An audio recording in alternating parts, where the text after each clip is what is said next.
Umamin ka nga. Bakit ka nandito sa Turkey? Ang mommy mo ba ang pinagtataguan mo? O isa sa mga boylet mo? O sisa nito? Na mula ako napaiwas ng tingin na ikinatawa at iling nito. Ayaw mo na ba sa kanya? Ha? Sino? Painosenteng tanong ko. Ang boylet mo? Well, kung ayaw mo na sa kanya, pwede bang akin na lang? Natigilan akong napatitig dito. Napapilig ako ng ulo dahil malaki ang hawig nila ni Lyndon. Napapalunok akong napatitig sa mga mata nitong parang mata lang ni Lyndon. Sa kulay, sa hugis, kahit sa paglamlam at kinang nito ay katulad na katulad ni Lyndon. Napailing ako nag-iwas ng tingin. Imposible namang magkapatid sila ni Lyndon pero kastanyada din si Lyndon. Napasa po ako ng ulo kaya agad itong umalalay sa akin na nag-aalala ang mga mata. Mariin ako napapikit dahil lalo lang naninikip ang dibdib ko dahil mga mata ni Lyndon ang nakikita ko sa mga mata nito. Hindi, imposible. Piping usal ko na napailing-iling para iwaksi ang naglalarong hiwaga sa utak ko. Okay ka lang, Bes? May problema ba? Napailing akong pilit na ngumiti. I'm okay, bestie. No worries. Nakakapanghihila lang ng tuhod ang mga nagkalat sa paligid na kaya gugwapong nilalang. Nakakatakam? Shit. Napabungis-ngis itong mahina akong kinurot sa bewang. I know, right? Impit na tili nitong umakbay sa akin. Napanay ang ngiti sa mga nakakasalubong naming kesa sarap ng mga lalaki. Kahit mga balbasarado mga ito ay kay lalakas ng datingan, mas lalo nilang ikinagwapo at lakas ng dating ang mga balbas nila. Panay tuloy ang linga ko habang naglalakad kami kasabay ang nagkalat na kay sasarap na nilalang. Ang sarap namang manirahan dito. Nakakabusog sa mata ang mga young Miss Daddy na pakalat-kalat lang sa tabi. Ang gagang kastanyada na ito. Kaya siguro dito pinili manirahan dahil nakakabusog at nakakatakam nga naman ang mga daddy dito. Shit, kung wala lang mga asawa, ang mga kaibigan ko ay papupuntahin ko sila dito. Nakakamiss tuloy ang mga samahan namin dati na nag-hunting ng mga young Miss Daddy sa kung saan-saan kami makakarating na anim. Nagkakaagawan pa kami noon sa mga natitipuhan namin. Siyempre, damay pati mga baby nila. Nakabusangot akong hinihimas ang mga binti ko habang nakasilampak dito sa sofa at hinihintay si Adrian na gumagawa ng sandwich at juice na merienda. Puwisit na bakla. 30 minutes kaming naglakad. Marami pang overpass kaming inakyat at binaba. Kaya naninigas na mga binti ko lalo't ang taas ng takong ng sandals kung nasa 5-inch lang naman. Ngingisi-ngisi itong inilapag sa harap ko ang ginawang merienda. Napairap ako dito na tuwang-tuwa pa talaga. Ang sarap sa bunutan. Nakakatuwa lang dahil napakasinop nito sa bahay. Malinis ang kabuuan nito at maaliwalas sa matitingkad na pinturang ginamit. Para nga lang itong kasanlaki ng banyo ko sa mansion pero kumpleto naman na ang lahat. May sariling kusina, banyo, sala at isang silid. Mabuti na lang at pinaubayan nito ang silid sa akin at dito na lang daw siya sa sala. Mahirap na raw na baka matakam ako sa kakisigan niya at gapangin ko ang bruha. Naging maayos ang pananatili ko dito sa Turkey. Sobrang saya ko lang na nagbunga nga ang ipinunla ni Lyndon sa sinapupunan ko. Nabanggit ko kay Adrian ang tungkol sa amin ni Lyndon at sa koneksyon nito kay Regine. Siyempre as expected, nagimbal ang bruha sa ipinagtapat ko. Mas na-excite pa ito nang makumpirma naming nagdadalang tao ako. Ang gaga gusto pang ampunin ng baby ko. Fetus pa nga lang ay hinihingi na niya. Napaka maalaga nito at lahat ng gusto kong kainin ay literal na hinahanap nito. Madalas nga ay napagkakamalan kaming mag-asawa dahil magkasama kami sa isang bubong. Masaya, magkasundo at minsay nagkakaasaran. Hindi na rin muna ako nag-active sa social media accounts ko. Gusto ko ng tahimik at masaya ako dito na walang ibang inaalala kundi alagaan ang sarili para malusog at masigla si baby na ilabas ko. Kabado ako habang palakad-lakad na hinihintay ang baklang Adrian na iyon. Ngayon ang ultrasound namin ni baby para malaman na ang gender niya. Ayoko sana dahil gusto ko ma-surprise paglabas nito pero walang hiyang baklita iyon. Takutin ba naman akong baka daw may sungay ang anak ko sa kamalditahan kong ina niya. Shit, kung hindi ko lang siya pinakikinabangan ay sinipa ko na iyon palabas ng bahay nila kahit ako yung nakikitira. Kanina ka pa? Sinamaan ko ito ng tingin. May trabaho kasi ito dito bilang manager ng isa sa kanilang restaurant na naging tanyag kahit mga karamihan ay mga Filipino dish ang nasa menu nila with a twist. Hindi, kahapon pa. Ismid ko. Napahagikik lang naman itong inakay na ako papasok ng silid kung saan ang ultrasound. Kabado ako habang maingat na humiga ng hospital bed. Sobrang lakas ng kabog ng dibdib ko. Para akong hindi makahinga. Naramdaman ko naman ang tila gel na ipinahid sa tiyan kong maumbok na rin dahil 6 na buwan na ako ngayon. 3 buwan na lang ay makikita ko ng anak ko. Hindi na ako makapaghintay na maisilang ito. Walang may alam sa Pilipinas ng tungkol sa pagdadalang tao ko, lalo na't wala namang ama ang anak ko. Pero kailan may hindi ko pinagsisihan na nabuo ito sa sinapupunan ko. Kundi abot langit pa nga ang tuwa at pasasalamat ko sa may kapal na ipinagkaloob niya sa akin si baby. Relax, bestie. Para ka namang natatae. Sinamaan ko ito ng tingin. Mabuti na lang at hindi Pilipino ang doktor. Napabungis-ngis pa itong napa-peace sign. There he is. Congratulations, ma'am. Sir, it's a healthy baby boy. Manghang bulalas ng doktora. Tumulo ang luha ko na napatingin sa screen monitor na tinitingnan nito. Parang malulusaw ang puso ko at lalong tumindi ang pananabik na masilayan ko na ang baby ko. Hindi na ako makapaghintay. Thank you, Doc. We'll go ahead. Paalam namin ni Adrian matapos makuha ang resulta ng ultrasound. Matamis itong ngumiti na kinamayan kami ni Adrian at ang baklitang ito ay napakalapad ng ngiti na akala mo ay kanya ang baby. Bisatin kong itlog nito eh. Lalaking-lalaki ang datingan niya, ang itsura at pananamit niya pero kapag nasa bahay na kami, ay peste, mas sexy pa mga suot nitong pambahay sa akin lalo na ngayon na bundat na ako. Ang laswang tingnan kapag nakapang sexy short at sando ako gayong para ako nakalunok ng pakwan. Lumipas pa ang 3 buwan at ngayon kabuwanan ko na. Hindi ko maiwasang kabahan lalo na't alam kong hindi biro ang mga anak.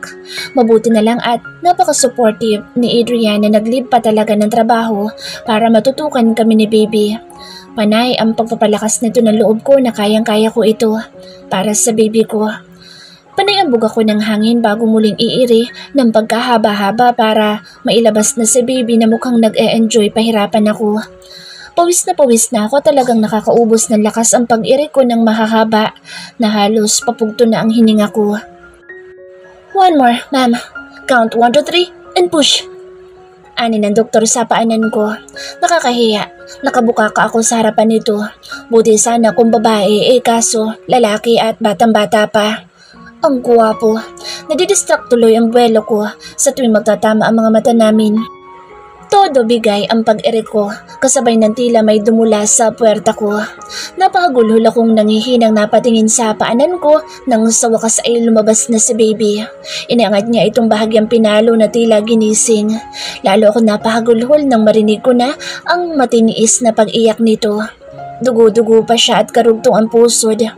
Ngumiti ang doktor sa akin na iniabot sa assistant nitong nurse si baby para malinisan.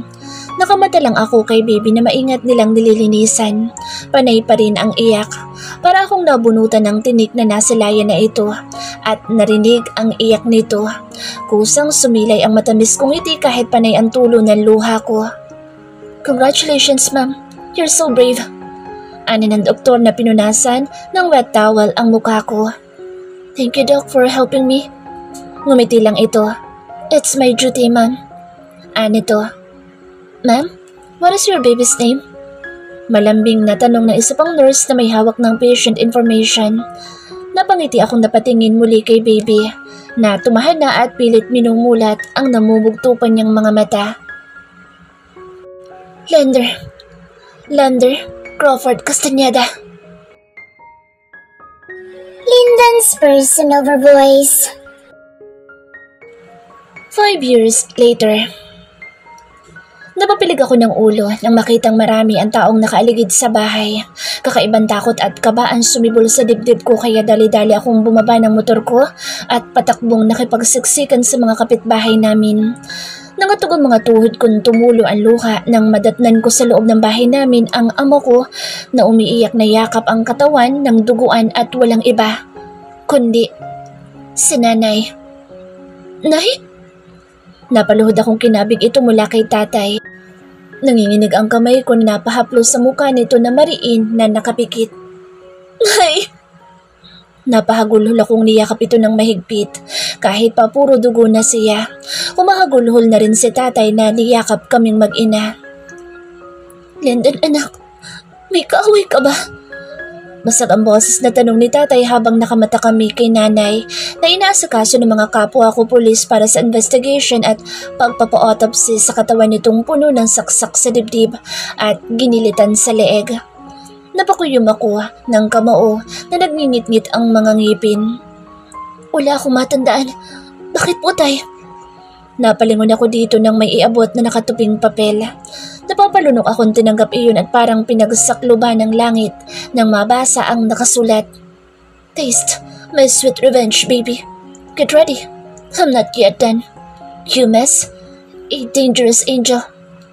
Nanikip ang dibdib ko. Ayokong maniwala. Pero si May lang ang matindi ang galit sa akin sa pag-aakalang ninakawan ko ito. Tumulo ang luha ko. Ilang taon na nga ba siyang walang paramdam? Na hindi siya active sa social media kaya hindi ko matrace kung saan bansa siya nagtatago para masundan ko man lang ito. Kahit hindi na niya ako balikan, ang mahalaga ay maipaliwanag ko ang side ko at malinis ang pangalan kong nadumihan sa paningin niya dahil sa kagagawa ng tauhan nilang si Ismael. Huwag po kayo mag-alala tay. Bibigyan ko ng hustisya ang ginawa nila kay nanay. Madiing saad ko na naikuyom ang kamaong hawak ang papel. Tumayo na ako at naligo para mapalamig ang ulo ko. Paulit-ulit na naglalaro sa isip ko mensahe ng pumatay kay nanay. Kung bumalik na siya at naghihiganti sa akin, bakit kailangang kitilin niya ang buhay ng aking ina sa kalunos-lunos na paraan? Naninikip ang dibdib ko at hindi maiwasang sisihin ang sarili na nadamay pa ang ulirang ina namin dahil sa akin. Napakuyom ako ng kamao at pinagsusuntok ang refleksyon kong salamin. Hanggang nabasag ito at tumudugo na ang kamay kong nabubog pero hindi ko maramdaman ang kirot dahil mas nangingibabaw sa puso ko ang doblang sakit. Sakit ng pang-iwan sa akin ni May nang ganun-ganoon na lang. At ngayon, ang misteryosong pagpatay sa ina ko at dito pa talaga. Sa bahay na bagong bili ko gamit ang napag-ipunan kong pera ko sa sweldo ko bilang alagad ng batas. Nasa akin pa rin naman ang ATM na bigay ni May. 5 taon na ang nakalilipas pero hindi ko iyon binawasan. Buo pa rin dahil wala akong balak na gamitin iyon. 3 araw lang namin pinagluksa sa nanay dahil wala naman na kaming ibang hinihintay. Malinis ang pagkakagawa ng pagpatay sa kanya na mukhang planado talaga. Kahit gusto kong ako ang tututok ng kaso nito ay hindi pumayag ang general namin dahil personal daw ito sa akin. Mabuti na raw na ipaubaya ko na lamang ito sa mga kabaro ko dahil ginagawa naman nila ang lahat para matunton ang salarin. Hindi ko na ipinaalam ang tungkol sa note na nakita ni tatay sa tabi ni nanay noon na naliligo ng sariling dugo sa kusina. Hindi rin naman kasi ako siguradong si May nga ang gumawa noon.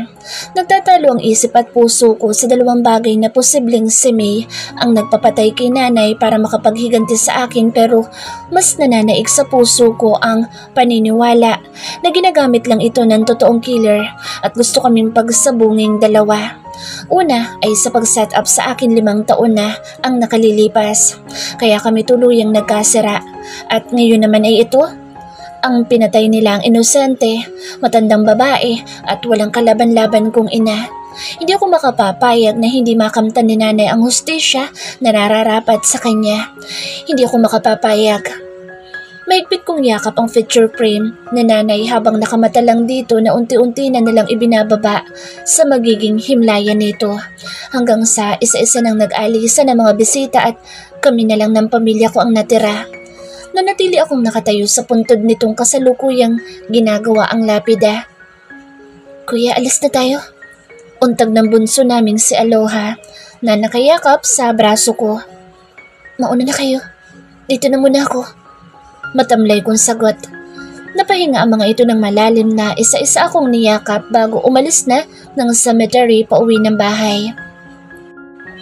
Pangako, Nay. Hahanapin ko ang totoong salarin. Para saan pa na naging alagad ako ng batas kung hindi kita mabibigyan ng hustisya? Kung sakali man, at ang babae minsan ko nang minahal na lubos ang may kinalaman sa nangyaring ito sa'yo, ibibigay ko pa rin ang hustisya para sa'yo. Magpahinga ka na, mahal kong ina. Mapait akong napangiti na hinaplos ang nakaukit na pangalan nito sa lapida. Kasabay ng pagtulo ng luha ko, ang pagbuhos ng malakas na ulan. Pakiramdam ko'y maging ang langit ay damang-dama ang bigat at paghihinagpis ng isang anak na nawala ng ina. Sa paraan na hindi katanggap-tanggap. Napakaraming kriminal ang nagkalat sa tabi-tabi pero bakit kailangan sa ina ko ito mangyari? Anong kasalanan niya? Bakit kailangan siya pa? Akmang aalis na ako ng cemetery nang may mamataang lalaking naka-formal na all black, maging payong nito. Napakuyom ako ng kamao nang makilala ko ito nang malapit-lapit na sa akin. Mataman itong nakatitig sa nicho ng aking ina na puno ng lungkot at pagsisisi ang nanunubig niyang mga mata. Anong ginagawa mo dito? May kadiinang saad ko. Nasa malayo naman ang mga bodyguards nitong mga nakaitim din na matamang nakatitig sa kanilang amo. Gusto ko lang siyang makausap. Mahinang sagot nito. Napangisi akong napapailing dito na ikinalingon nito sa akin na nanlalamlam ang mga mata. Napakuyom ako ng kamao na pinanlisikan nito pero hindi man lang natinag. Umalis ka na. Saglit lang ako, anak. Pagka akong natawa na napatingala at mariing napapikit habang dinadama ang bawat patak ng ulan na bumabagsak sa mukha ko. Huh, anak? Walo ka ba? Anak? Nangangarap ka ng gising tanda. Hindi kita ama. Panguyam ko. Kita ang pagdaan ng puot sa mga mata nitong tuluyang nag-alpasan ng luha. Nanatiling blanco ang expression sa mga mata ko. Kahit kasuklaman mo ako, Lyndon, isumpa mo man. Pagbalibaliktarin mo man ang mundo, ako pa rin. Ako pa rin ang ama mo. Dugot laman ko ang nananalaytay sa buong pagkatao mo. Huwag ka nang magmatigas. Umuwi ka na ng mansyon. May kadiinang saad nito na nakatitig lang sa mga mata ko. Ganun ba? Nandiyan na tayo, Mr. Castañeda. Dugot laman mo ang nananalaytay sa buong pagkatao ko pero desisyon ko pa rin kung sino ang ibibilang kong ama ko. And I'm sorry but not sorry to disappoint you. Hindi ikaw ang kinikilala kong ama. Mabagal at may kadiinang saad ko na ikinalunok nito. Alam ko naman bata pa ako na siya ang totoo kong ama. Pinabayaan niyang ina ko matapos niyang buntisin at sa kasamaang palad ay ako ang batang nabuo sa sinapupunan ni nanay. Isang batang lumaki na may nakatatak sa pagkatao na isang dugong bastardo. Kaya nangako ako sa sarili ko, hindi ako gagaya sa kanya. Naiisa lang ang ikakamo ko buong buhay ko dahil hindi ko nanaisin na magkaanak ako ng bastardo. Napakuyom ako ng kamao at sinamaan ito ng tingin na bahagyang binangga sa balikat bago lagpasan. Lyndon, birthday na ng daddy sa susunod na weekend. Darating ang kapatid mo mula Turkey, kasama ang mag-ina niya. Sana'y makadalo ka. Kahit minsan lang sa buhay ko, kahit isang araw lang, Lyndon, makasama ko man lang ang dalawang anak ko sa espesyal na araw ko. Natigilan ako. Alam ko namang may isa itong anak, si Adrian Castañeda, pero wala akong interes na makipaglapit sa kanila. Kaya nga, hindi ko sila tinitingnan sa social media. Alam ko lang ang pangalan nila lalo na't sikat ang angka nila sa larangan ng business. Hindi ako pupunta. Huwag ka na umasa. Saad ko na tinalikuran na itong naglakad palabas ng sementeryo.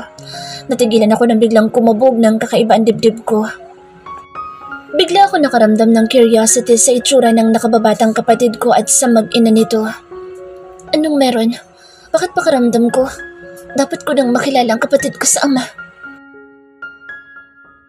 Erica's person-over voice. Nangingiti kong marahang hinahaplo sa ulo ang nahihimbing kong prinsipe. Ang gwapong bata, kuhang-kuha ang mukha ng Lyndon na iyon. Magmula nang isilang ko si Lander ay sa kanya na umiikot ang buhay ko, ang araw ko, ang mundo ko. Dahil sa kanya ay tumitino bahagya ang tornilyo sa utak ko.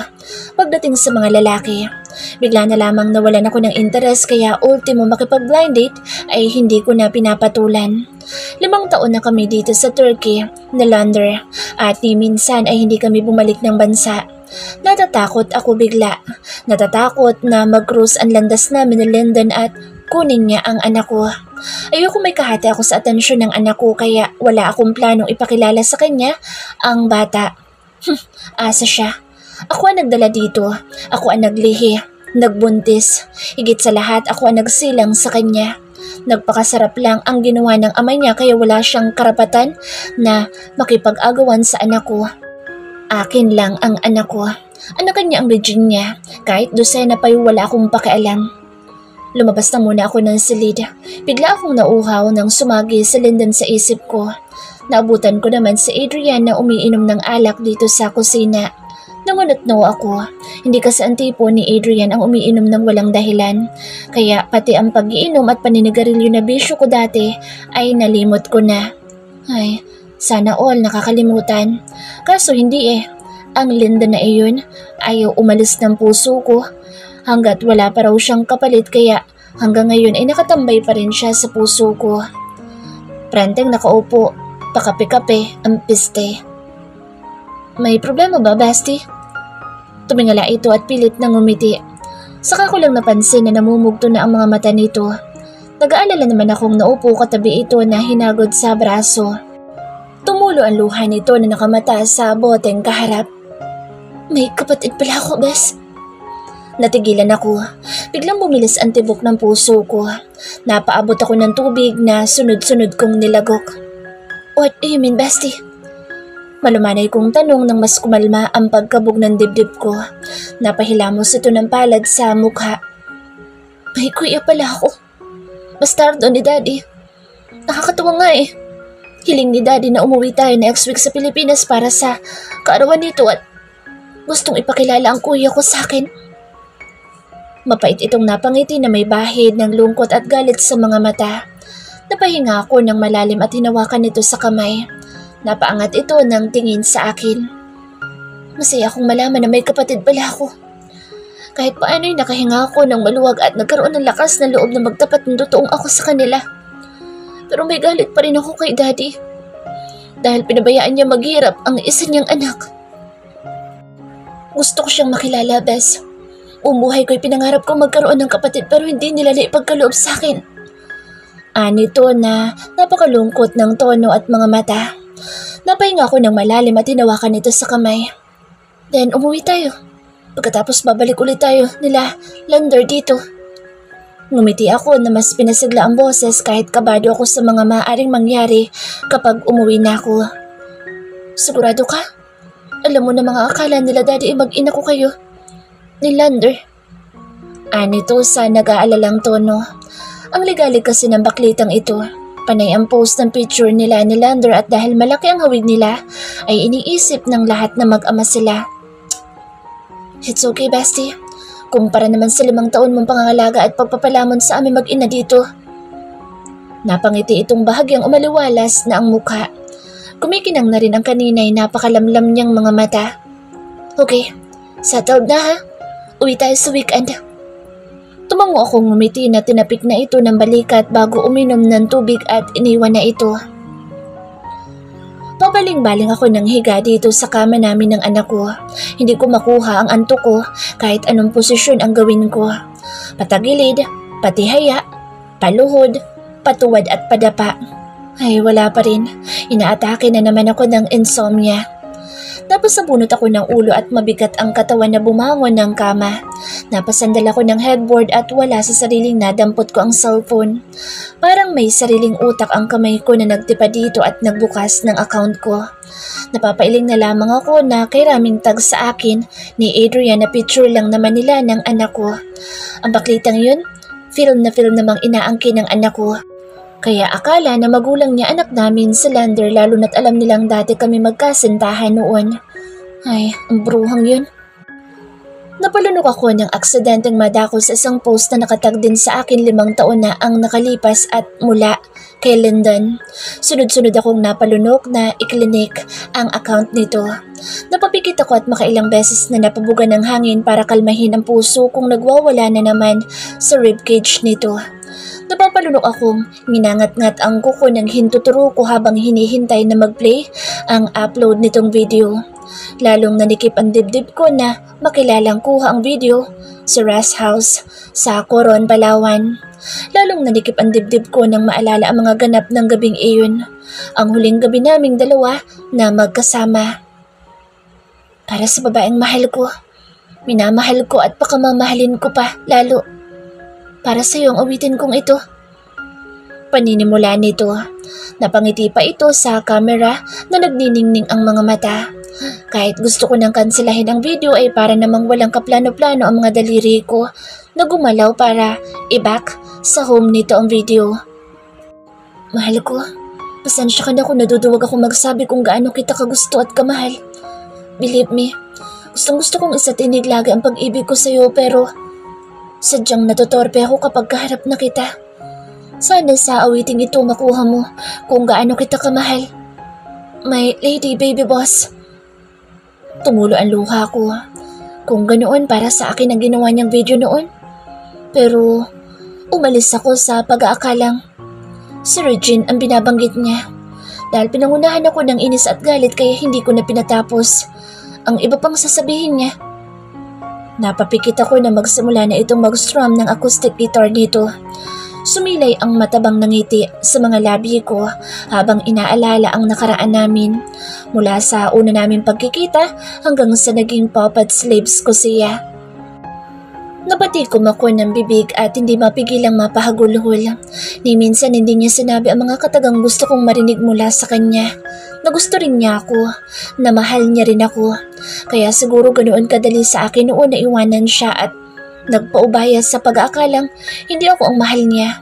Na kahit anong gawin ko, hindi ako nagkakapuwang sa puso niya. Napatakip na ako ng palad sa bibig sa hindi ko mapigil na paghagulhol. Parang gustong-gusto ko nang bumalik bigla ng bansa at hanapin ito, yakapin at bawiin. Mahal niya ako. Minahal niya rin ako pero iniwanan ko. Iniwan ng hindi nagpapaalam. Napapahid ako ng luha at matamang tinitigan ito sa video.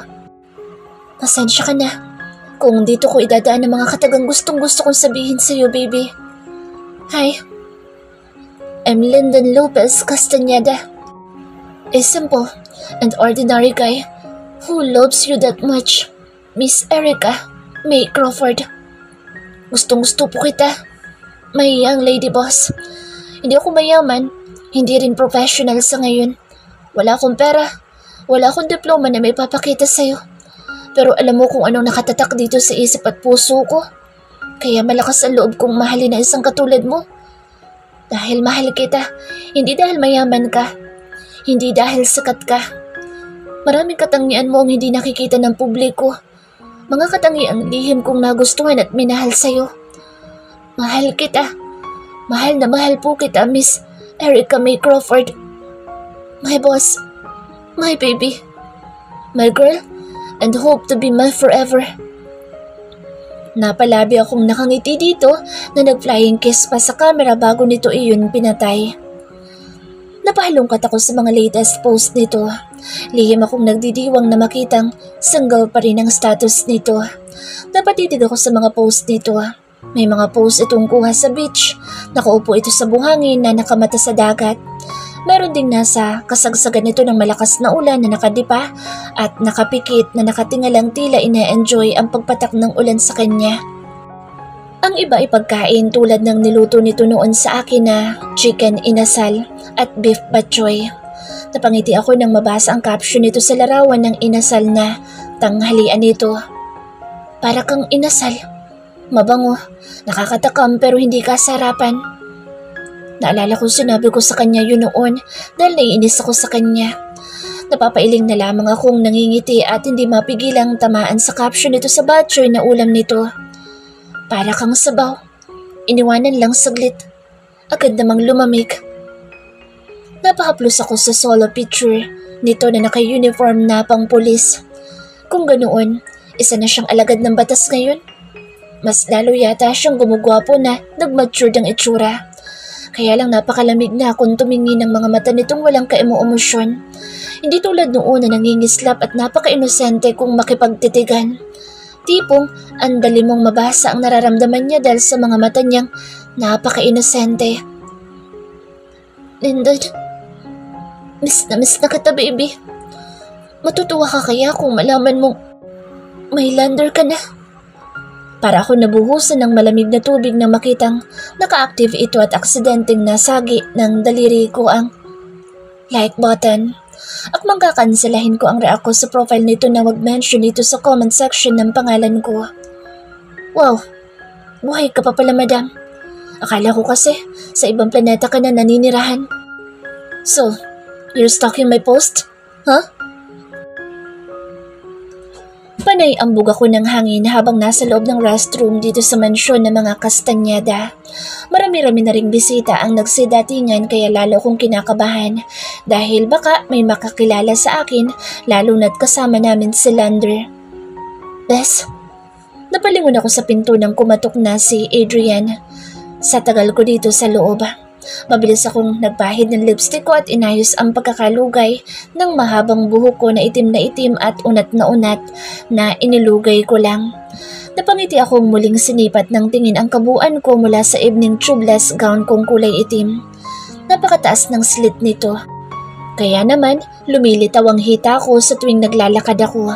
Malalim din ang V-line nitong abot hanggang taas ng pusod ko kaya lantad ang malusog kong hinaharap sa design nito.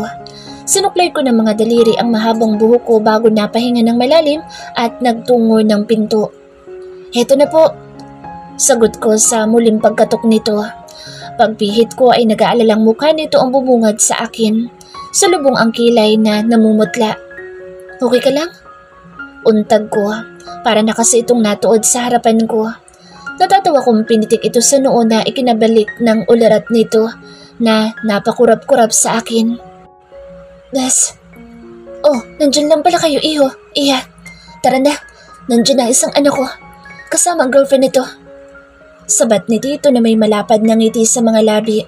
Karga, si Lander na tuwang-tuwa namang nangungunyapit sa batok ng lolo. Nakakatuwa lang na nakagaanan agad nila ng loob ang isa't isa.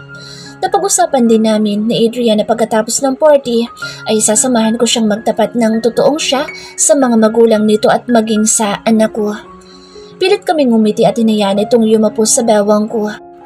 Napakalapad tuloy lalo ng ngiti ng ama nito sa amin na nagpatuon na lumabas nitong mansyon. Bes. Napatingala ako dito. Tila may gusto itong sabihin na hindi masabi-sabi. Puno ng pag-aalala ang mga mata nito na napatitig sa akin. Sumalubong ang masigabong palakpakan nang maglakad na kami ng red carpet. Hindi ko na malayang nasa garden na pala kami kung saan ang event ng party ni Tito Carlos.